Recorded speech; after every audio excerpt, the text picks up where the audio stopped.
1 Samuel chapter 22.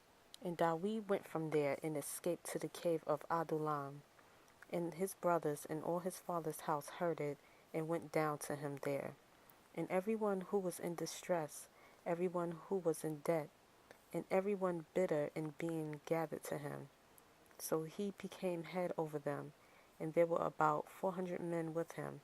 And Dawid went from there to Mizpeh of Moab, and said to the sovereign of Moab, Please let my father and mother come here with you, till I know what Yah does for me. And he left them with the sovereign of Moab, and they dwelt with him all the time that Dawid was in the stronghold. And the prophet of Gad said to Dawid, Do not remain in the stronghold, leave and go to the land of Yehudah. So Dawid left and went into the Hereth woods. And Shaul heard that Dawid and the men who were with him had been discovered, while Shaul was in Geba, sitting under a tamarisk tree in Ramah, with his spear in his hand, and all his servants standing about him. And Shaul said to his servants who were standing around him, Hear now, you Benjamites, does the son of Yeshai give every one of you fields and vineyards, and make you all commanders of thousands and commanders of hundreds? For all you have conspired against me, and there is no one who reveals to me that my son has made a covenant with the son of Yeshai. And there is not one of you who is grieved for me, or reveals to me that my son has stirred up my servant against me, to lie in wait, as it is this day. And Doeg the Edomite, who was set over the servants of Shaul, answered and said, I saw the son of Yeshai going to Nob, to Ahimelech, the son of Ahitub. And he inquired of Yah for him, and gave him food, and gave him the sword of Goliath the Philistine. And the sovereign sent someone to call Ahimelech the priest, son of Ahitub, and all his father's house, the priests who were in Nob. And they all came to the sovereign, and Shaul said, Hear now, son of Ahitub. And he answered, Here I am, my master. And Shaul said to him, Why have you conspired against me, you and the son of Yeshai, by giving him bread and a sword, and have inquired of Yah for him, to rise against me, to lie in wait, as it is this day?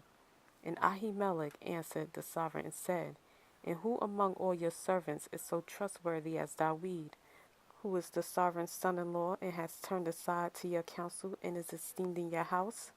Have I today begun to inquire of Yah for him? Far be it from me.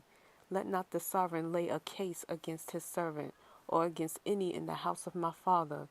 For your servant knew not of all this, little or much. And the sovereign said, You shall certainly die, Ahimelech, you and all your father's house. And the sovereign then said to his guards who stood about him, Turn and put the priest of Yah to death, because their hand also is with Dawid, and because they knew when he fled and did not reveal it to me. But the servants of the sovereign would not lift their hands to come against the priest of Yah. And the sovereign said to Doeg, You turn and come against the priest? So Doeg the Edomite turned and came against the priest, and put to death on that day 85 men who wore a linen shoulder garment. And he struck Nob, the city of the priest, with the edge of the sword, from men to even women, from children even to nursing infants, and oxen and donkeys and sheep, with the edge of the sword. And one of the sons of Ahimelech, son of Ahitub, named Abiathar, escaped and fled after Dawid. And Abiathar reported to Dawid that Shaul had killed the priest of Yah. And Dawid said to Abiathar, I knew that day, when Doeg the Edomite was there, that he would certainly inform Shaul. I am accountable for all the lives of your father's house. Remain with me. Do not fear, for he who seeks my life seeks your life. But with me, you are safe.